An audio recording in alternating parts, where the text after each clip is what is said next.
সালাম আলাইকুম গাইজ। আমরা এইমাত্র খবর পেয়েছি নেত্র নিউজ ঢাকার।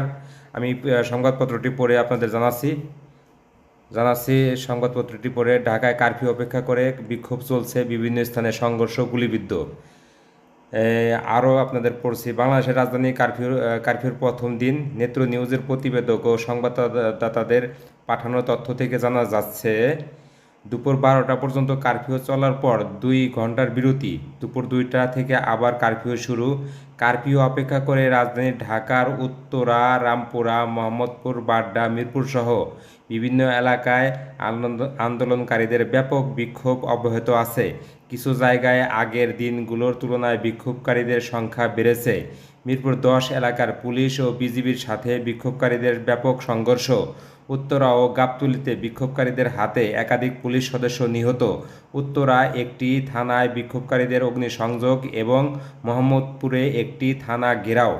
উত্তরায় সেনাবাহিনীর উপস্থিতিতে সাদা পোশাকধারী একদল অজ্ঞাত পরিচয় লোক বিক্ষোভকারীদের উপর গুলিবর্ষণ করলে অন্তত 3 জন নিহত।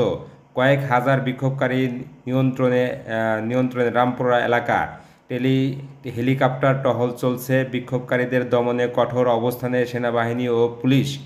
রাজধানীর বিভিন্ন স্থানে সেনাবাহিনীর চেকপোস্ট। সেনা সদস্যরা রাস্তার সাধারণ মানুষের পরিচয় পত্র যাচাই করে দেখছেন এবং মাইকিং করে সবাইকে ঘরে অবস্থান করতে বলছেন।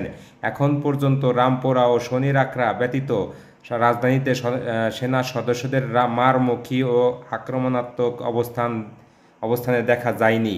গভীর রাতে বৈষম্য বিরোধী ছাত্র আন্দোলনের নেতা নাহিদ ইসলাম ও ডাকসুর সাবেক ভিপি নুরুল হক নূরকে আটকের পর তাদের পরিবারের কয়েকজন সদস্যকে জিম্মি করে রাখা হয়েছে বলে অভিযোগ করেছে নাহিদ ও নূরের নিকটজন ও সহকর্মীরা।